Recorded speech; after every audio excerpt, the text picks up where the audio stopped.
नमस्कार, आप देख रहे हैं न्यूज 24। आपके साथ मैं हूं रवि ठाकुर।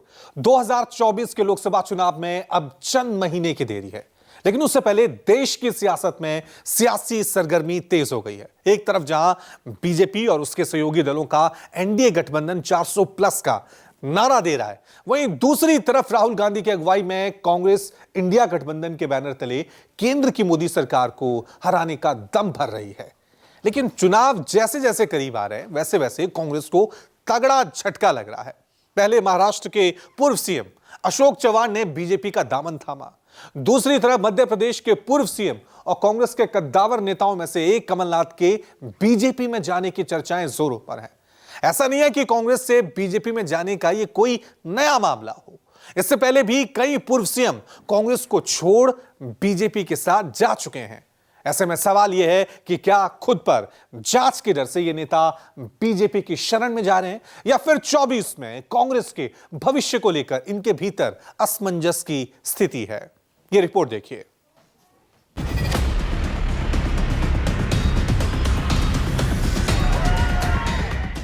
कोई भी भ्रष्टाचारी बचना नहीं चाहिए।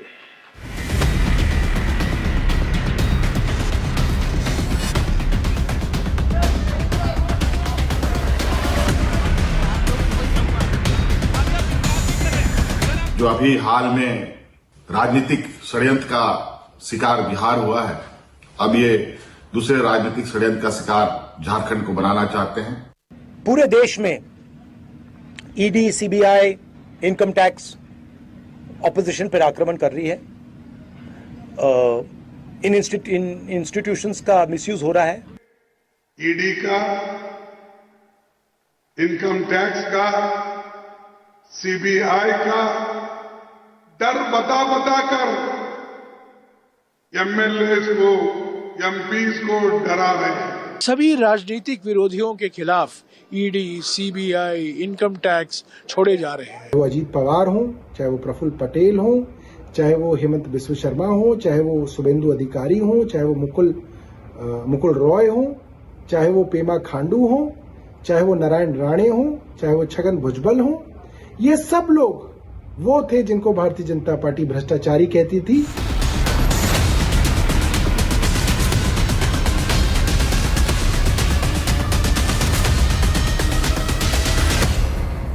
2024 के चुनाव का काउंटडाउन शुरू हो चुका है। सभी पार्टियों ने अपनी चुनावी तैयारियों को धार देना शुरू कर दिया। देश में 543 सीटों पर महारण होने वाला है। ऐसे में इस बार सीधी लड़ाई बीजेपी और उसके सहयोगी दल एनडीए गठबंधन और विपक्ष के इंडिया गठबंधन के बीच होने वाला है। लेकिन दिल्ली से छत्तीसगढ़ तक, झारखंड से महाराष्ट्र तक, तेलंगाना से जम्मू कश्मीर तक, राजस्थान से अरुणाचल प्रदेश तक, ईडी के एक्शन ने 2024 के महासंग्राम को बेहद ही दिलचस्प बना दिया है। चुनाव की घड़ी जैसे जैसे करीब आ रही है, देश में ईडी और सीबीआई दोनों केंद्रीय एजेंसियों की शिफ्ट डबल और ट्रिपल हो गई। विपक्षी पार्टियों की क्राइम कुंडली खोली जा रही। ईडी, सीबीआई ताबड़तोड़ छापेमारी करके अलग अलग पार्टी के नेताओं को रिमांड पर ले रही, और हर गिरफ्तारी के बाद देश की सियासत में तेजी से उबाल आ रहा।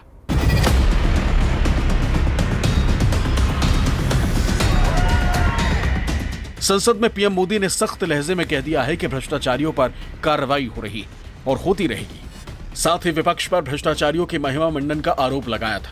मैं ये तो समझता हूं कि आरोप जो है उनके लिए तो आप सोच सकते हैं, लेकिन जो गुनाह सिद्ध हो चुका है, जो सजा काट चुके हैं, जो सजा काट रहे हैं, ऐसे लोगों का महिमा मंडन करते हो आप। जिसको जितना जुल्म मुझ पर करना है कर ले, मेरी भ्रष्टाचार के खिलाफ लड़ाई चलती रहे। जिसने देश को लूटा है उनको लौटाना पड़ेगा। लेकिन इन कार्रवाइयों को लेकर विपक्ष लगातार सरकार पर यह आरोप लगा रहा है कि जानबूझकर केंद्र की सरकार विपक्ष के नेताओं को डराने के लिए ऐसी कार्रवाई कर रही, ताकि या तो वो बीजेपी में शामिल हो जाए या फिर जेल जाने के लिए तैयार रहें। आज पूरे देश में दो हेमंतों की बात हो रही है, एक हेमंत सोरेन और एक हेमंत बिस्व शर्मा। दोनों पर ही भारतीय जनता पार्टी के नेताओं ने भ्रष्टाचार के बड़े इल्जाम लगाए। एक हेमंत बिस्व शर्मा तब कांग्रेस में हुआ करते थे और आज भारतीय जनता पार्टी के असम के मुख्यमंत्री हैं। अब भारतीय जनता पार्टी उनके ऊपर कोई इल्जाम नहीं लगाती। दूसरे हेमंत सोरेन वो हैं जिन्होंने भारतीय जनता पार्टी के आगे हार नहीं मानी। भारतीय जनता पार्टी की केंद्र सरकार ने उनको जेल में भेज दिया है। नीतीश कुमार को तोड़ो, शिवसेना को तोड़ो, एनसीपी को तोड़ो, हेमंत सोरेन के ऊपर रेड करो, केजरीवाल जी के ऊपर रेड करो। हाँ, ये नौटंकी क्यों चल रही है? आप डर गए हो 400 पार के, आपको 200 नहीं, आप 200 पार नहीं करने जा रहे हो। 400 पार की बात छोड़ दो, आपको 200 पार करने की आपकी औकात नहीं है, इसलिए आप ये सब करके आपका जुगाड़ जो है बहुमत का आप करना चाहते हो, लेकिन नहीं होगा। आप हारने जा रहे हो, आपको राम भी नहीं बचा रहा है। ये उन चेहरों में से एक है जो कभी कांग्रेस के कार्यकाल में अपने अपने प्रदेश के सीएम हुआ करते थे, लेकिन हाल के कुछ सालों में इन्होंने कांग्रेस को छोड़ बीजेपी का दामन थाम लिया। लेकिन विपक्ष का आरोप है कि बीजेपी की कार्रवाई वाले डर से इन्होंने कांग्रेस से नाता तोड़ लिया और बीजेपी के साथ हो लिए। वही ताजा मामला जो आजकल सुर्खियों में है, वो चेहरा है मध्य प्रदेश के पूर्व सीएम और कांग्रेस के कद्दावर नेताओं में से एक कमलनाथ का, जिन्हें लेकर कयासों का बाजार गर्म है कि वो कांग्रेस का साथ छोड़कर बीजेपी का दामन थाम सकते हैं। हालांकि उन्होंने साफ कहा है कि अभी उनका ऐसा कोई प्लान नहीं। क्या बीजेपी ज्वाइन कर रहे हैं सर? अगर ऐसी कोई बात होगी, सबसे पहले मैं आप लोगों को ही कहूंगा। इनकार नहीं कर रहे सर, मैं तो कह रहा हूँ, इनकार की बात नहीं है, ये आप लोग कह रहे हैं, आप लोग एक्साइट हो रहे हैं। मैंने कहा मैं तो एक्साइट नहीं हूँ इस तरफ या उस तरफ, पर बात यह है कि अगर ऐसी कोई बात होगी, मैं आप सबको सबसे पहले खबर करूंगा। लेकिन कांग्रेस लगातार ये आरोप लगा रही है कि बीजेपी 2024 में डरी हुई है। उसे डर है कि विपक्षी एकजुटता की वजह से वो चुनाव हार जाएगी। यही वजह है कि वो जांच एजेंसियों का दुरुपयोग कर रही है। हालांकि इसमें कितनी सच्चाई है ये तो जांच का विषय है, लेकिन एक बात तो साफ है कि मोदी सरकार के कार्यकाल के दौरान कांग्रेस के कई पूर्व सीएम ने कांग्रेस का साथ छोड़ बीजेपी का दामन थामा है। ऐसे में वो कौन कौन से चेहरे हैं, ये जानना और समझना भी जरूरी हो जाता है। लोकसभा चुनाव 2024 से पहले कांग्रेस को एक और बड़ा झटका लग सकता है। ऐसी अफवाह है कि मध्य प्रदेश के पूर्व मुख्यमंत्री कमलनाथ पार्टी के हाईकमान से नाराज हैं और बीजेपी में शामिल हो सकते हैं। अगर कमलनाथ कांग्रेस छोड़ते हैं तो वो ऐसा करने वाले कांग्रेस के पहले पूर्व मुख्यमंत्री नहीं होंगे। उनसे पहले कांग्रेस के 12 पूर्व सीएम ऐसा कर चुके हैं, लेकिन उनमें से 9 ऐसे हैं जिन्होंने बीजेपी का दामन थामा है। ऐसे में वो कौन कौन से पूर्व सीएम रहे जिन्होंने बीजेपी ज्वाइन कर लिया, चलिए आपको सिलसिलेवार से हम बताते हैं। और सबसे पहला नाम आंध्र प्रदेश के पूर्व सीएम किरण कुमार रेड्डी का यहां पे सामने आता है। बीजेपी में ये भी शामिल हो गए। चलिए अब अगला नाम कौन सा आता है वो भी आपको बता देते हैं। आपको बता दें कि उन्होंने बीजेपी ज्वाइन करते समय उन्होंने कहा था कि कांग्रेस को गांधी परिवार चलाते हैं और खुद को राजा समझते हैं। ये नाराजगी उन्होंने जाहिर की थी। दूसरा नाम है पंजाब के पूर्व सीएम कैप्टन अमरिंदर सिंह का। जी हां, 19 सितंबर 2021 को बीजेपी का दामन थाम लिया। पंजाब की सियासत में कैप्टन अमरिंदर सिंह का नाम काफी बड़ा है, जो पंजाब के बाहर देश के दूसरे राज्यों में भी जाना और पहचाना है। बीजेपी कैप्टन के जरिए पंजाब को एक बड़ा सियासी संदेश देने और उनके सियासी अनुभव को 2024 के चुनाव में भुनाने की कवायद कर रही है। और तीसरे नाम की बात कर लेते हैं। हाल ही में बीजेपी से जुड़े हैं महाराष्ट्र के पूर्व सीएम अशोक चव्हाण। अभी हाल ही में खबरों में सुर्खियों में रह रहे अशोक चव्हाण, और कांग्रेस में जीतने की इच्छा शक्ति अब खत्म हो चुकी है। यही वजह है कि अब वो प्रदेश के हित में काम करने के लिए बीजेपी के साथ हैं, यह कहना है अशोक चव्हाण का। और चौथा नाम देख लीजिए, नाम है एसएम कृष्णा का, पूर्व सीएम कर्नाटक के। ये भी दक्षिण में एक बड़ा नाम है, कर्नाटक के बड़े चेहरों में से एक है। जल्दी से अब पांचवा नाम भी देख लेते हैं, दिगंबर कामत, पूर्व सीएम गोवा के।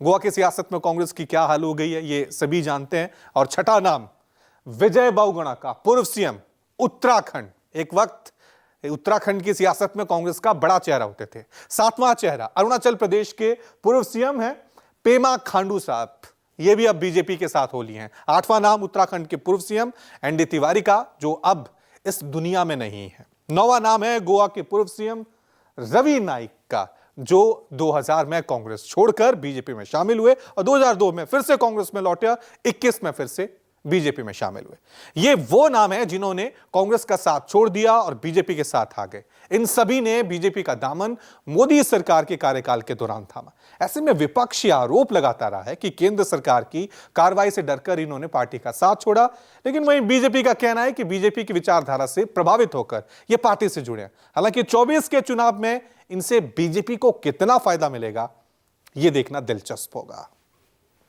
अभी हाल ही में महाराष्ट्र के पूर्व सीएम और कांग्रेस नेता अशोक चव्हाण ने कांग्रेस को छोड़ बीजेपी का दामन थाम लिया। उन्होंने साफ कहा कि कांग्रेस खत्म हो चुकी है और पार्टी के अंदर जीत की इच्छा शक्ति खत्म हो चुकी है। हाल के दिनों में जिस तरह से ईडी और सीबीआई के छापे लगातार नेताओं के घरों पर पड़ रहे हैं, उससे ये सवाल उठने लगे हैं कि क्या विपक्षी नेताओं को जानबूझकर टारगेट किया जा रहा है? क्या नेताओं को डराने की साजिश है? क्या नेताओं पर कार्रवाई राजनीति से प्रेरित तो नहीं? छापेमारी नेताओं पर ये कोई बीजेपी सरकार में हो रहा ऐसा नहीं है। मुझे याद है नितिन गडकरी जी जो भाजपा के राष्ट्रीय अध्यक्ष बने थे, पूर्ति घोटाले के नाम पे कितने छापे उनके ऊपर पड़े थे, और जब वो अध्यक्ष पद उन्होंने छोड़ दिया, राजनाथ जी अध्यक्ष बन गए, उसके बाद से छापे ठंडे पड़ गए थे, नहीं पड़े थे। तो ये कोई पहली बार ऐसा नहीं हो रहा है। और सिर्फ छापे की कार्रवाई या जांच की वजह से कोई पार्टी छोड़ता है, मैं ऐसा नहीं मानता हूं। मेरा मानना है कि जब तक जनता, किसी भी नेता को ये नहीं लगता कि जनता का मूड क्या है, यानी एक मौसम विज्ञानी की तरीके से वो जनता के मनोभाव को समझता है और उसे लगता है कि हम यहाँ जाएंगे, इस पार्टी के साथ जाएंगे तो हमारा कैरियर बेहतर होगा, तब वो जाता है। आरोप के पीछे जो वजह दी जा रही है वो ये कि पिछले कुछ सालों में जितने भी मामले सामने आए उसमें बीजेपी और एनडीए गठबंधन के नेताओं के नाम नहीं है। अगर ईडी की कार्रवाई की लिस्ट पर गौर करें तो हाल के दिनों में कौन कौन से राज्य में किन किन सीएम और डिप्टी सीएम पर गाज गिरी है, चलिए अब वो जान लेते हैं। सबसे पहला नाम आता है झारखंड के सीएम हेमंत सोरेन का, जिन पर रांची में जमीन घोटाले का आरोप है और ईडी उन्हें गिरफ्तार कर चुकी है। वहीं इस लिस्ट में दूसरा नाम आता है दिल्ली के सीएम और आम आदमी पार्टी के संयोजक अरविंद केजरीवाल का, जिन्हें दिल्ली आबकारी नीति घोटाले के लिए ईडी ने 5 बार समन जारी किया। यानी यहां भी इंडिया गठबंधन की टेंशन कम नहीं। केजरीवाल को 5 बार नोटिस जारी किया जा चुका है। हालांकि अभी तक वो पूछताछ के लिए ईडी के सामने पेश नहीं हुए। तीसरा नाम है बिहार के पूर्व डिप्टी सीएम तेजस्वी यादव का, जिन पर लैंड फॉर जॉब मामले में 3 बार पूछताछ हो चुकी। यानी जहां भी ईडी की छापेमारी चल रही है वहां इंडिया गठबंधन के सहयोगी दलों के सीएम और डिप्टी सीएम के नाम सामने आ रहे हैं। ऐसे में विपक्ष ये आरोप लगा रहा है कि सरकार सत्ता का दुरुपयोग कर इन एजेंसियों का इस्तेमाल अपने राजनीतिक मकसद को साधने के लिए कर रही।